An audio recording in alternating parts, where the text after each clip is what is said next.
On Newsnight tonight, details surface about allegations of misconduct and incompetence at the heart of the petition to remove the Chief Justice. Business. The suspended Chief Justice did the direct opposite when she substituted her security detail with her husband and daughter and paid over 200,000 cedis for flight tickets for the family. We'll tell you what the Chief Justice has been saying in her defense. Also tonight, Health Minister suffers backlash over sacking of Tamale Teaching Hospital CEO, with the Ghana Medical Association describing his action as an abuse of power. Now that the doctor is being threatened, he, the MP, is he there to protect the doctor? Social media has been sent messages saying that he's killed the patient. People are on his page cyberbullying him. People are sending messages to the wife and his family. And the MP is there saying that it's because they've questioned him. Details as a minority calls for an immediate reinstatement of the CEO. I'm not saying that people should not be disciplined. The same law provides when there are disciplinary issues, that one must follow. We have to guide it and make sure that people have the morale, go the extra mile. Right. And all that we are saying is reinstated. Also later tonight, Dr. Bawumia fights off claims he lost the elections because he is a Muslim and declares the party will expand its electoral college as part of a grand strategy to recapture power. But if you look at all across the country, the fact is that there was no religious factor in the voting. It is only propaganda. And in business, Finance Minister Dr. Atuforsen insists a tariff hike is not the solution to challenges facing the energy sector. And in sports, Ghana is off to a strong start in the African School Championship in Accra as both the boys and girls teams secure crucial victories in their opening matches. You want to stay with us for that, plus your comments here on Newsnight. 05511119997. Details after this. And you're still live here on Newsnight. It's on Joy 99.7 FM, and still ahead, Agbogloshi fire victims still waiting for help months after fire destroyed their businesses. I was asleep.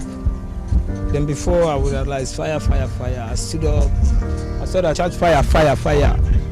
I lose my everything. Even my house, like 18 rooms, all burned.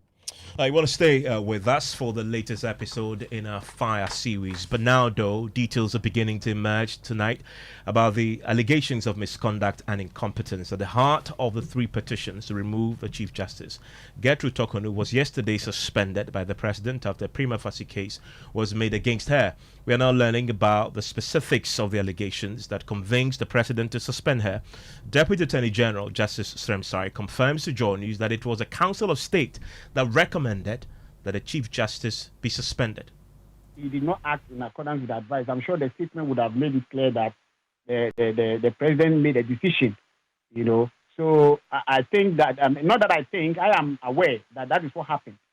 And that is what the communication, from the presidency also published. Well, was this a unanimous recommendation? Well, I don't think that will be made known because the council, if you, and I'm happy that my very learned, senior, who was a member of the Council of State, would inform the public that the Council of State mostly work with consensus. They hardly go with votes and counting and all that. So, and I believe that this decision, this advice also was made in the consensus. By way of consensus rather than by casting votes and counting votes.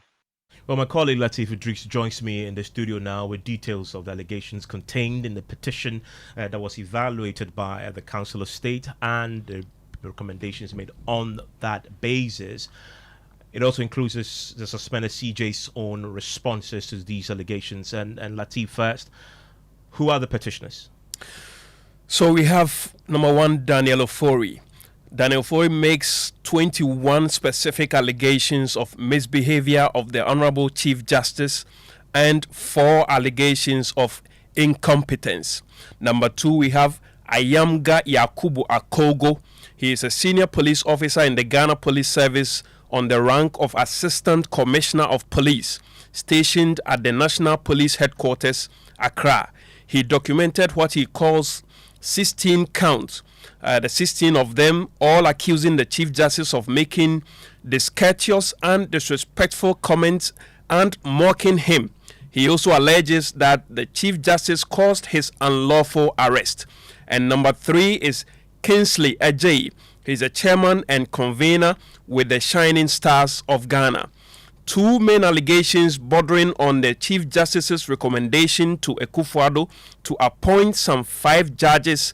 Allegations that the Chief Justice misconducted herself in the handling of the Afenyo and Speaker of Parliament and Attorney General case. And finally, that's Evans. Yeah, okay, so those are the 3 main petitioners and the summary of the case they have against the CJ. There's so many of the grounds that they lay out in these 3 petitions. Let's focus on a few. Daniel Forey, for instance, alleges misappropriation of public funds. Yeah, so he mentioned in the petition that in 2023, the Honorable Chief Justice misappropriated the sum of 261,890 Ghana cedis of public funds for the benefit of the Chief Justice for her private foreign travel with her husband, Mr. Francis Kofi Tokonu, and her daughter, Miss Edem S.A. Tokonu, and 30,000 United States dollars in per diem allowance when, to her knowledge, neither the husband of the Chief Justice nor the Chief Justice's daughter were entitled to have their travel or any travel allowances paid for out of the funds of the judicial service. And that $30,000 in Yes. today's terms, you're talking about some 480,000 cedis. Then in the same 2023, the Honorable Chief Justice misappropriated the sum of 75,580 Ghana cedis out of public funds for Ethiopian airline tickets for the Honorable Chief Justice and her husband during the vacation of her ladyship to Arusha in Tanzania. In the same 2023, her ladyship, the Honorable Chief Justice, obtained from the Judicial Service an accountable imprest in the sum of 14,000 United States dollars to the Honorable Chief Justice to travel with her husband to Arusha in Tanzania, which he failed to retire. How does the Chief Justice respond? In a response, she says, quote, I respectfully present herewith my appointment letter, which should have been added to the original bundle as Exhibit D01. It will show that the terms of the Chief Justice appointment include 2 round-trip tickets for her official vacation for a maximum of 14 days on each journey. The Chief Justice is never, by written policy, and she quotes here Exhibit D02, allowed to travel alone. The Chief Justice is allowed to travel on unlimited occasions on official travel with her spouse. These 3 strands of privilege and obligations support the Chief Justice traveling with her spouse or daughter on the official vacation given her by the terms of appointment. Can it be suggested by any stretch of imagination, much less the making of a prima facie determination of wrongdoing, that when the Chief Justice travels on her official vacation with a designated person, it constitutes misconduct warranting removal from office for her to travel with her spouse? Would any Ghanaian urge that the President or Speaker of Parliament, as the other 2 heads of government with the Chief Justice under Article 57(2) of the 1992 Constitution, would have misappropriated state funds if they traveled with their spouse or son or daughter on the official vacation given to them by the state in their letter of investiture as their designated partner? Will this not be a mockery of our democracy? Can it be suggested by any stretch of imagination that when implementers of the policies of the Judicial Service purchase tickets for the official vacation of the Chief Justice and her designated companion, it is the Chief Justice who has personally misappropriated state funds? Will this not be a mockery of the principle underlining what misappropriation means? What about the allegations surrounding the Ethiopian Airlines? So the response is that in September 2023, I fell ill from exhaustion when I arrived in Arusha and had to return to Ghana a day early in order to ensure that I was able to have one full day to journey to Cape Coast for the annual conference of the Ghana Bar Association. This led to a change and rerouting of my return journey to Ghana through Ethiopia Airline. And she says page 4 of Exhibit DO4 provide information on this. It is therefore unfortunate that the petitioner, an outsider to the records of judicial service, should create the wrong presentation of this expenditure used for the purchase of tickets for the Chief Justice. And the $14,000 accountable Imprest? Yes, so on the Imprest, she says, on the untruthful allegation of failure to retire Imprest, I have attached evidence signed by me and corroborated by the judicial service that I spent $4,411 out of the Imprest of 14,000 United States dollars and retired all of the rest of it 2 days after I returned from my journey. It is my firm belief that the nation would undoubtedly find such a proposition that the act described above constitutes wrongdoing unthinkable, and it ought not be entertained by the august body of His Excellency the President and eminent members of the Council of State. Okay, thank you very much, Lateef. And this is one that is currently before the committee that has now been set up, the 5-member committee chaired by one member of the bench, own colleague, Justice Scott Palman, and they will be reviewing all this together with the evidence to support the allegations that have been made against her. And she also, of course, has to go there. She claims she's provided exhibits to back her own stance on the matter. That's what we know from the petitions against the Chief Justice. And I want to bring in right now the Ed Dempsey, I know he's an anti-corruption campaigner. We've been speaking a lot to lawyers, but also the governance people. Now that we're beginning to learn a bit more about the nature of the allegations against her. And I must add that if you read the petitions, part of it cites internal audits that were conducted that flagged some of the issues that will now be a subject of the inquiry. Adamson, now that we're learning a bit more, I wonder what your reaction is as an anti-corruption campaigner. It's a bit difficult to arrive at a conclusion. I find a lot of merit in the Chief Justice's response that isn't it to be expected that the head of the third arm of government should be able to travel on their holiday with their spouse. I also find that typically it is not the Chief Justice who will do the purchase. So whoever is responsible for protocol would be consulting the policy in place in order to get the approvals, because unless you have a dictatorship, you have somebody who will trigger the request separate from the person who's going to approve the request, and then it gets to who will procure the tickets. In that process, whoever is doing the approval ought to have checked the context to see whether the policy supports the purchase for the spouse. So at the moment, I'm wondering, is it that the policy supporting the Chief Justice office is not clear? I'm also wondering, we are quoting 2023. The auditors must have come in 2024. What were the audit findings? Did they raise this as a red flag? And how did the Chief Justice's office respond to it? So I think it's early days yet. In my mind, there seems to be a justification for us to expect that on the holiday, maybe this is covered. Unless there is no clear policy, she says she's attached her appointment letter. I haven't seen it. But she must be suggesting that somewhere in that appointment letter, etc., this is covered. So it's difficult to say that there is a clear case. I am delighted to note that in any case, the Council of State members are not appointed by the President. So their decision to make this move must be seen as an independent opinion because they are elected.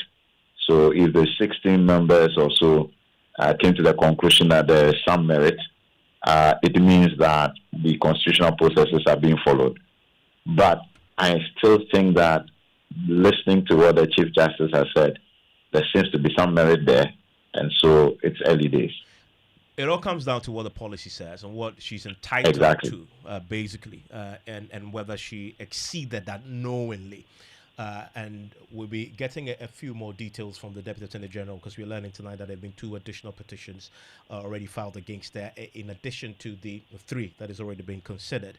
And on the back of what we're now learning in these 3 petitions, really, the parts that have been highlighted, the committee will now have to evaluate. And you have on the committee a good friend of yours, Daniel Demelepo, who is an auditor par excellence, who would look at what the auditors found and interrogate the basis of the allegations against her and look into, and we must put this out there, the petitions went without the documentary evidence, so we don't know what else the petitioners have to substantiate the allegations. I guess that's where this will all come down to, right? Yes. At the end of the day, it will be the facts and evidence backing it, because indeed one of my first points of concern was just seeing, as it were, excerpts and not knowing is this supported. So you can say, and it starts with allegation. So we cannot assume that there's a factual basis that she spent $260,000 or $30,000. Anyone can write something and put it out there. So we are assuming that this is the actual petition and it is supported with the evidence that should is credible. But I think her responses suggest that she's taking it seriously. For example, if you take the last one where they said 14,000 or the 400, and she says, "Look, I spent 4,000 or the 100 or 400, and 2 days after arrival, I retired the rest." That worries me. I mean, if anyone somewhere without the facts can begin to make allegations, and we will begin such a process, perhaps as part of the Constitutional Review Committee process, we need to think through what level of crime or administrative lapse will constitute good reason to trigger such a process like this. Otherwise, we may spend a lot of time on things which should not deserve this kind of attention. Thank you very much. That day is Adam Senanu speaking to us about the contents of the petition, 3 of them against the Chief Justice. So listening to News 90 on Joy 99.7 FM. Now, Health Minister Kwabena Mintah Kando is receiving more backlash tonight over the sacking of the Chief Executive Officer of the Tamale Teaching Hospital. The Health Minister announced the sacking of Dr. Adam Atiku last night on the back of poor handling of critical equipment at the hospital and unexplained circumstances leading to the death of a patient. The action of the minister has sparked huge controversy and criticism over the manner he carried out the dismissal. We'll hear from the Ghana Medical Association pretty shortly, the minority and others who condemn the minister's actions. But listen to Kwabena Mintah Kando himself confirming the sacking of Dr. Adam Atiku to me last night. As I speak to you now, we have thanked him for the services he has delivered at the Tamale Teaching Hospital, and we think that somebody else must come and continue as the CEO of the facility. So he has been sacked? Exactly. With immediate effect?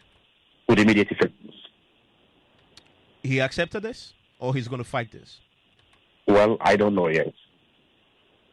This was formally communicated to him in a letter or verbally? In a letter. But did you meet him today? Yes, I did. And because I heard you say that you're also going to set up a committee to look into the circumstances surrounding the death, the recent death. That hasn't happened yet, so I'm curious why the swift move to sack him. We have set up the committee. But they haven't the worked. Committee has been set up. They haven't worked to give you a report yet? No, not at all. So is it is not. premature? So get it right. Get it right. Probably relieving him of his position is not only because of the incident that happened on Sunday. And mind you, the appointing authority owes nobody any explanation for hiring or firing an employee. Is he a staff of the Ghana Health Service? And so if you sacked him there, he returns to the service, or he's completely out of the service? If he is a staff of the Ghana Health Service, once he's relieved of his position as a CEO, he can be seconded to any of the agencies under the ministry. Well, we're now hearing from the Ghana Medical Association. They've condemned the sacking. They are demanding a reinstatement of the CEO. Listen to the General Secretary of the Association, Dr. Richard Salome. Inquest into death of any human being is not a public event. And that is why when mortality audits or clinical audits are organized, it is not even open for external sources. It has to be done first before it is then proceeded from the hospital to take certain actions or not, or escalated up depending on what. If you have any challenges, you can proceed to any of the regulatory bodies. Nobody does inquests on camera. It has issues of patients' confidentiality. Patients' details will come out. Probably even some family members don't know. It has risks for public confidence in healthcare. And it also has serious implications. Now that the doctor is being threatened, he, the MP, is he there to protect the doctor? So I think he must stop that. If he is trying to make the call at the end, that we should sit and stop being emotional. I expect he himself to be very, to read our statement carefully and then respond properly to it than how he's trying to go the tangent and it's just because they are questioning a doctor. No. Dr. Solomon, who is threatening this doctor? Who is threatening this doctor? Social media has been sent messages saying that he's killed the patient. People are on his page cyberbullying him. People are sending messages to the wife and his family. And the MP is there saying that it's because they've questioned him. Who says nobody can question the doctor? There are issues that are systemic, and we expect that that is done. There are also issues that the man has explained. There's something that has occurred. People have taken to social media blaming the hospital. The hospital has responded saying they are going to have a formal inquiry into the matter. Why don't you allow the hospital to go into it, find the people who are culpable, and then deal with them? If you are dissatisfied, you can even come in and deal with the issues. You, the MP and co, are making prejudicial statements, prejudging the matter that negligence has occurred. What are you doing? If the hospital finds out that it's actually not negligence, because negligence is not a common word, it's a legal term in medical legal practice, which has certain criteria that must be fulfilled. If they find out that it is not negligence and it actually goes against the declaration by you, what then? How would that statement even be trusted? Well, the minority on the Health Committee of Parliament, they've also waiting on this, demanding immediate reinstatement as well of Dr. Adam Atiku, insisting that the Health Minister, Kwabena Mintah-Kando, acted unlawfully. Listen to Dr. Kingsley Ejiman. He's the MP for the Boako South and a member of the Health Committee on the minority side. It is administratively not consistent with the provisions of the very act that established the teaching hospitals. So it's out of order. And again, in all humility, rules of natural justice stipulate that people should be given fair hearing. I don't think the CEO was heard in this matter. The whole decision was rash. And we believe that if you want to do public service, it calls for high level of sobriety. We can't run things out of emotions. The decision was very rash. And it's a very, very inimical to the work of the health profession. Let's be very honest. Health professionals go through a lot in the delivery of their service. We are of the opinion that due procedure was not followed, the president was not consulted, or if the president had consulted the Council of State, the doctor in person of the CEO, this went would have report. If they want to make it like a coincidence where that of the CEO is different from the neurologist who had issues, the minister, that is up to them. And what we know is that, as stipulated by the sections of the article or the law that regulates them, the Council of State has not been consulted, and that the minister is not therefore close with that power to issue the tax. We are not saying that people should not be disciplined. The same law provides when there are discipline issues, that one must follow. We have to be guided and make sure that people have the morale to go the extra mile. Right. That's all that we are saying. It should be reinstated.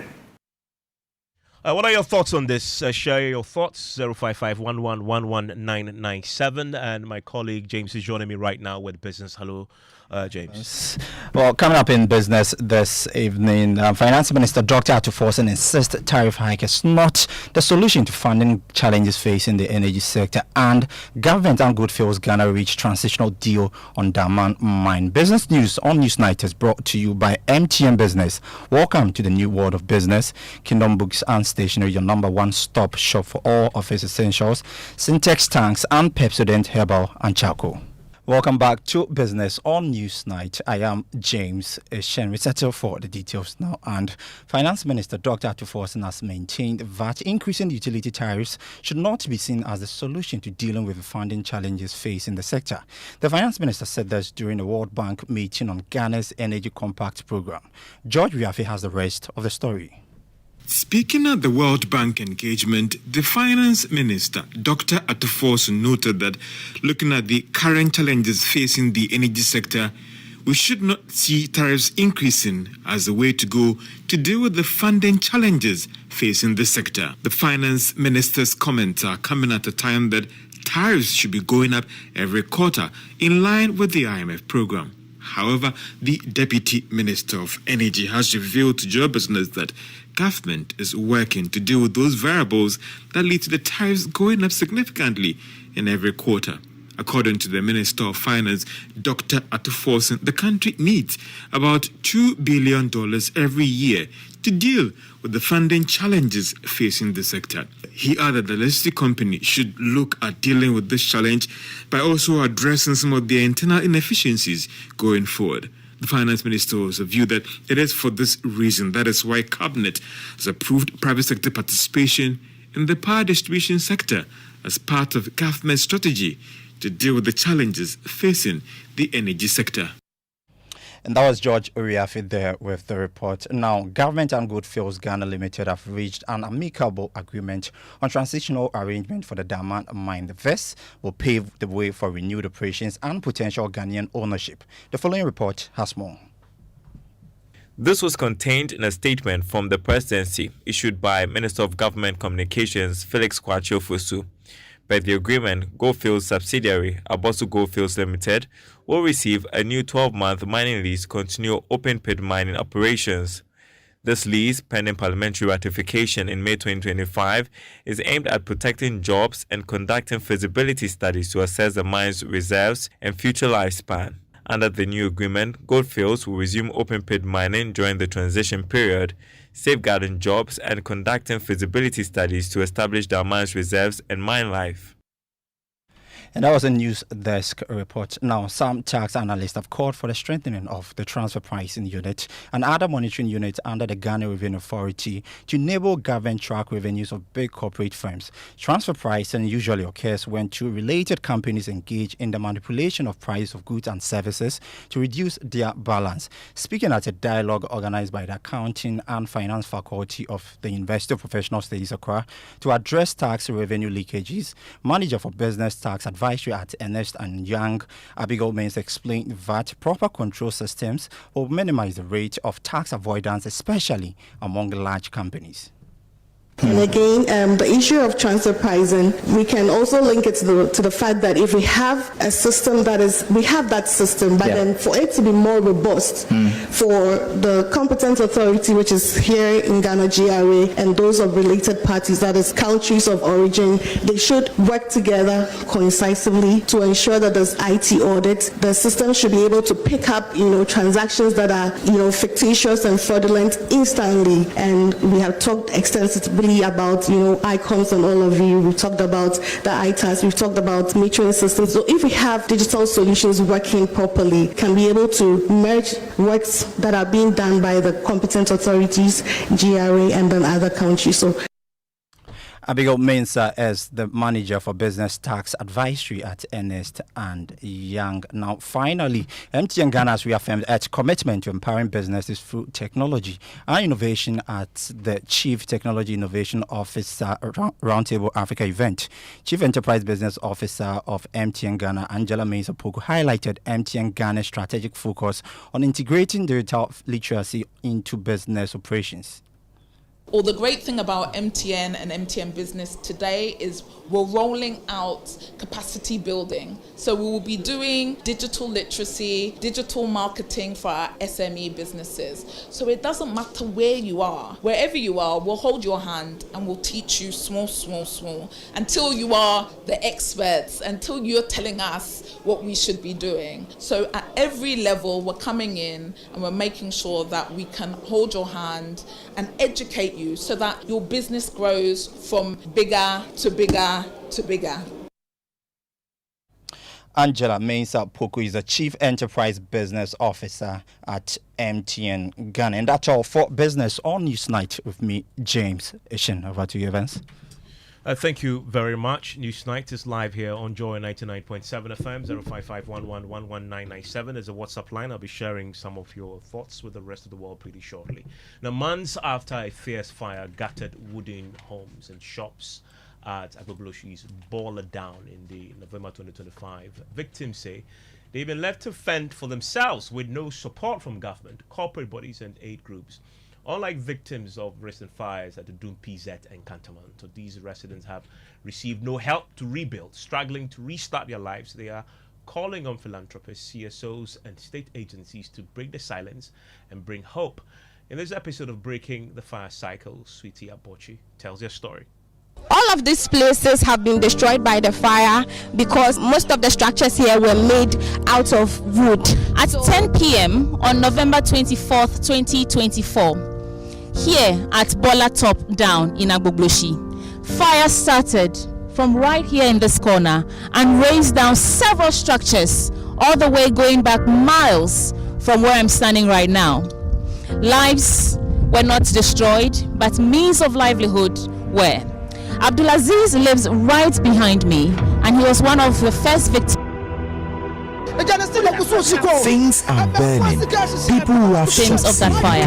He lost his house, and this is his story. It was unexpected. I was asleep. Then before I would realize fire. I stood up. I saw the church fire. I lose my everything.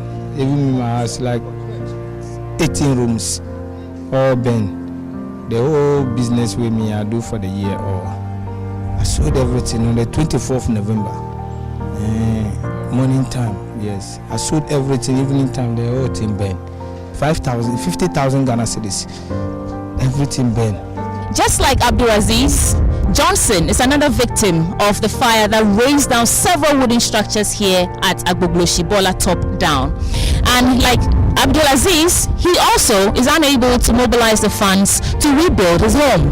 This is not the first time of fire outbreak here.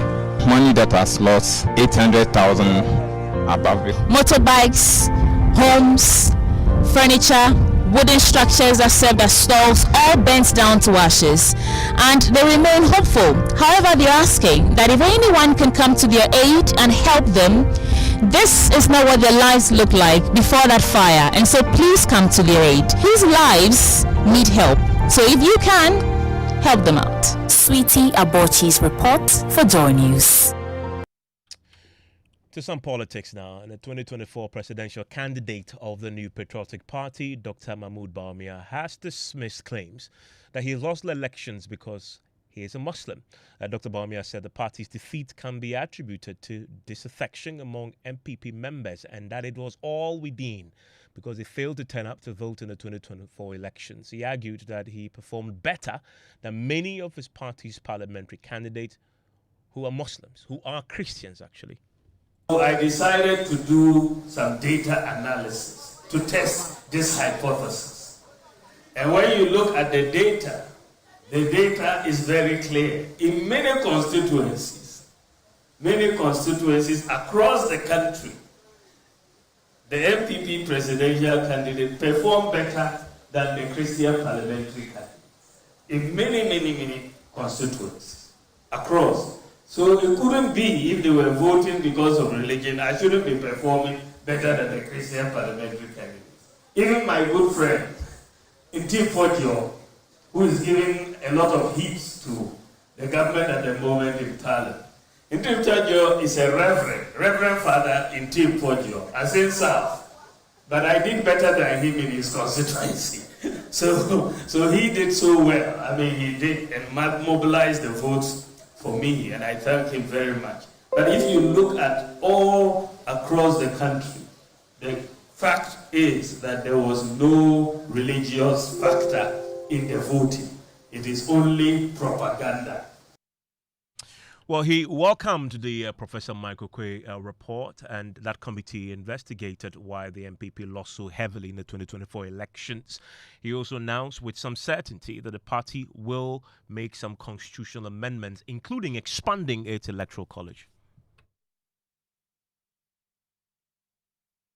I am very happy that Professor Michael Quay and his Elections Review Committee have submitted their report. We've waited for this report for a long time, and they delivered the report on time. And I must say that I am very happy with the Okwe report. It has put to bed a lot of the propaganda that was going around about exactly why we lost the election, and I'm very happy about that. Well, the General Secretary of the MPP, Justin Kodia Frimpong, is now apologizing to the party's faithful, the rank and file supporters, asking for forgiveness. We know we did our best in terms of infrastructure, in terms of policies, but we didn't get everything right. So to everyone who hears us, who watches us, on behalf of the National Party, we want to say we are sorry for the disappointment that you had.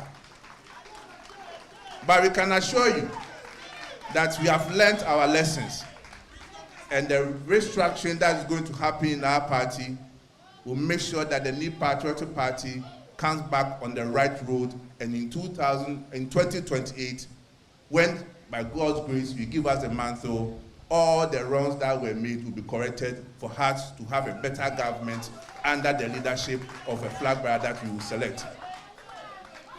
So on this note, I'll end by assuring the staff at this office that we need to work together as a team.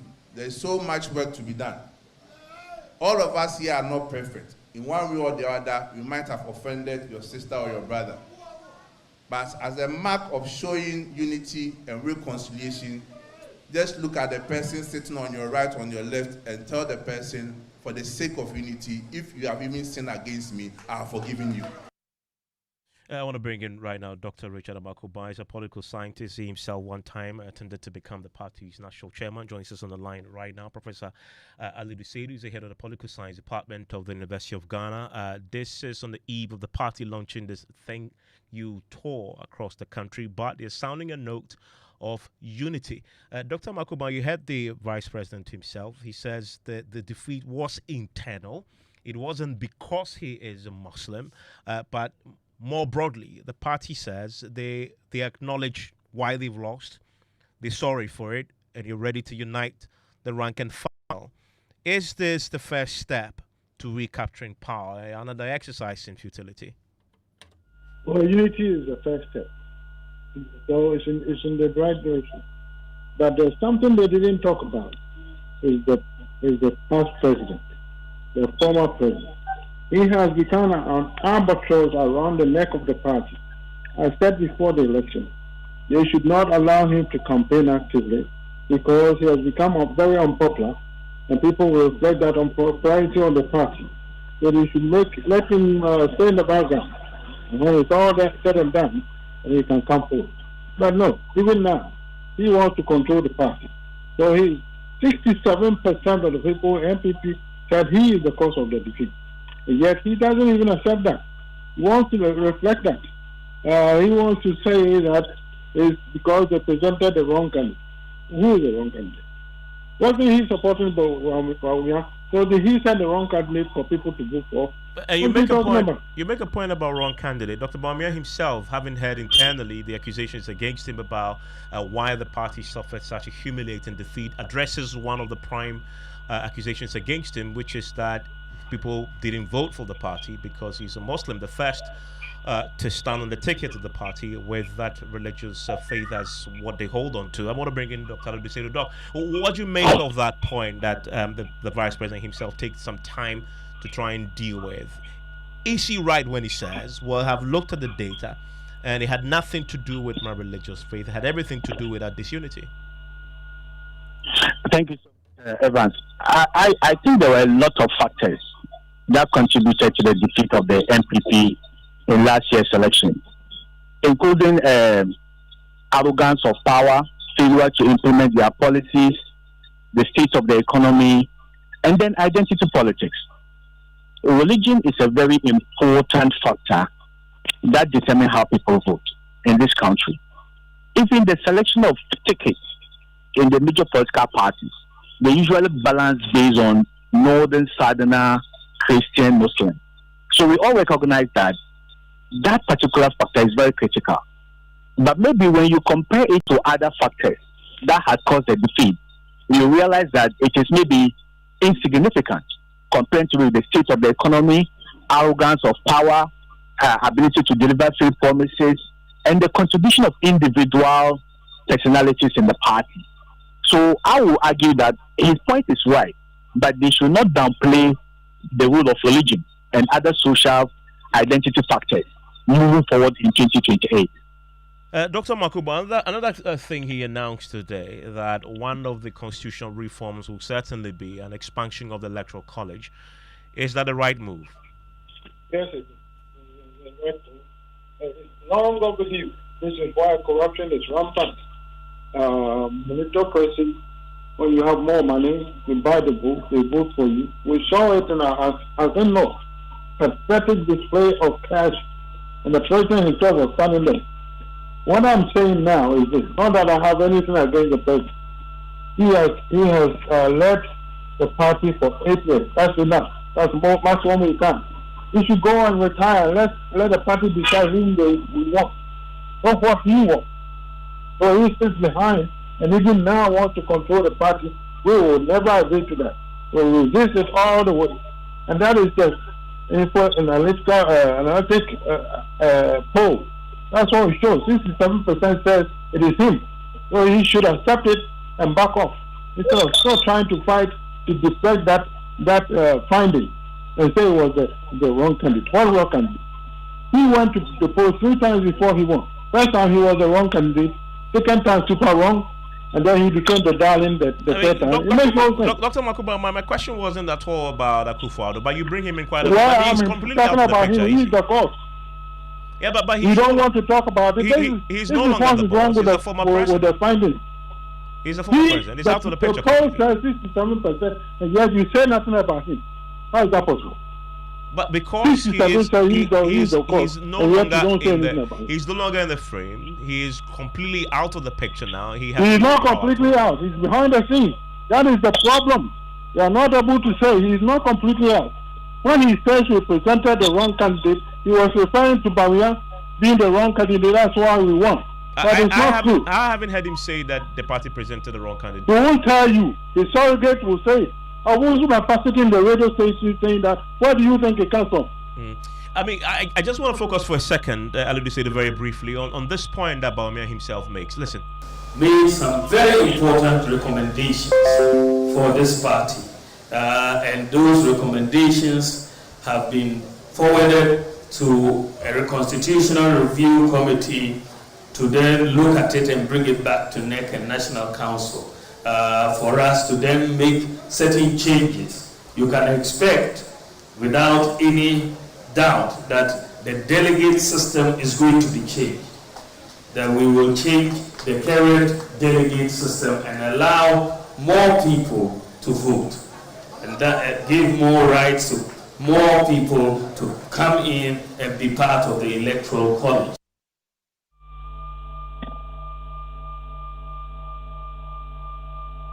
Hello, Aludisedu. Can you hear me? Yes. I can hear you. I can hear you, Evan. What do you make of that Vice President's announcement that there's certainly going to be a change in the delegate system? Yeah, I think the delegate system is one of the most widely used means of electing candidates in sub-Saharan Africa. It's lauded to lead to the selection of very electable, prominent, winnable candidates. It allows for participation, but also select the best candidate. But it has been abused over the years by political parties who interfere in the process to favor their preferred candidates, and it has also been monetized over the years. The one with the biggest purse end up buying all the delegates and winning.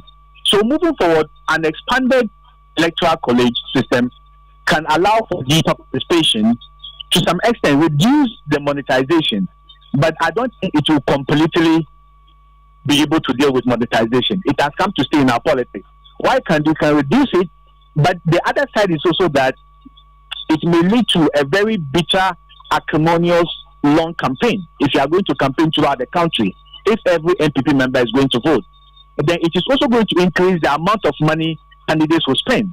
Rather than spending on maybe 100,000 delegates, you have to spend on all the party base of the MPP across the country. I mean, which should be impossible, right? Which should be impossible. I mean, the party at least will have more than 1 million card-bearing members. It's not possible to pay all of them.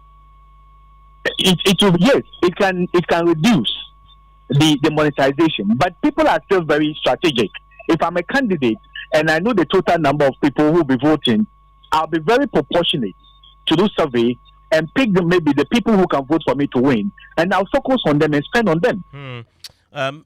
Thank you very much. Interesting days ahead for the New Patriotic Party. Professor Ali Lusedu is the head of the Political Science Department, and you had Dr. Makoba, who is a political scientist himself and the former aspiring national chairman of the MPP. And I have here Ms. Bao with the latest from the world of sports. Yes, even just a very quick update from the ongoing African School Championship, which is happening at the University of Ghana Stadium. Ghana's boys team and girls team are in the competition. The boys team did defeat Uganda 2-0, and Morocco suffered defeat in the hands of Ghana's girls team, ended 1-0. Lawrence Baidu of the Joy Sports Desk monitored the event on the first day of the championship and has more in this report for you, Evans.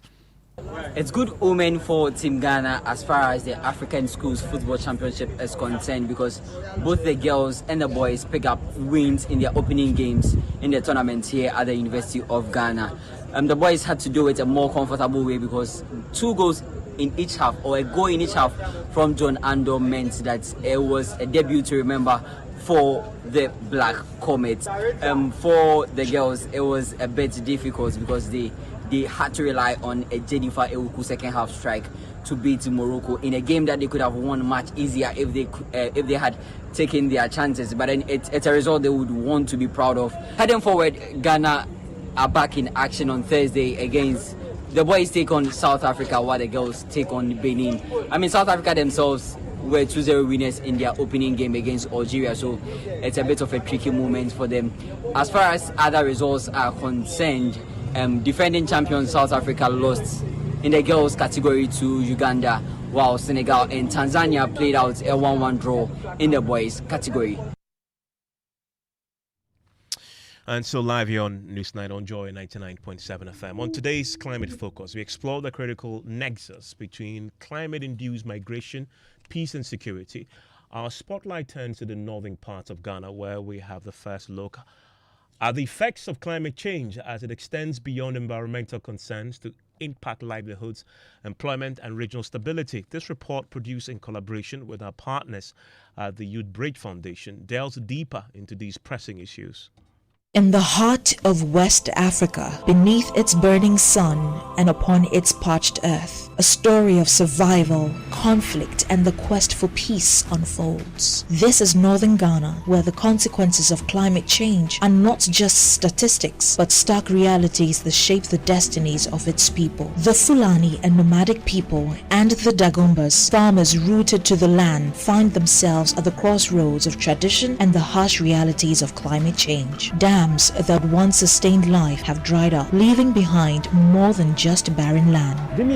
In the dry season, the little water remaining in the dam for us to use becomes muddy, making it difficult for us to use it. The dam used to be deep with clean water, but with the dirt in it now, it renders the water dirty, even if the quantity is much.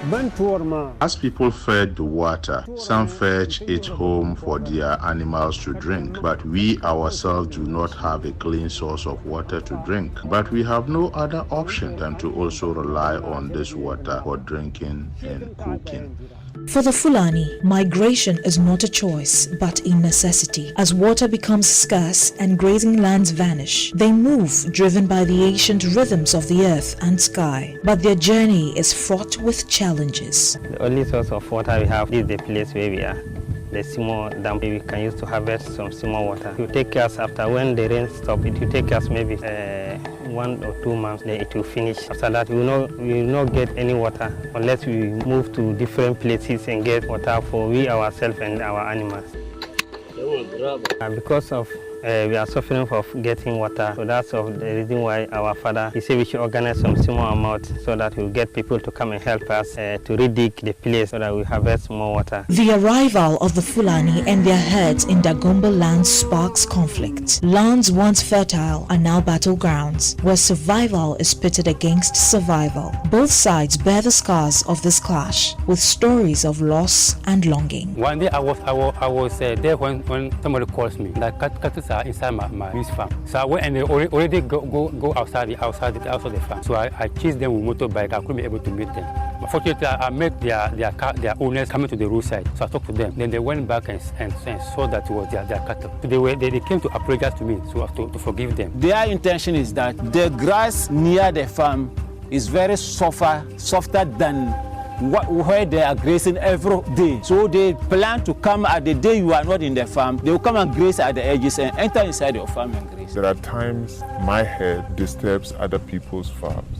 The reason is because the population is increasing. Places where our cattle used to graze has now been turned into farms, and cattle would always graze in those places now.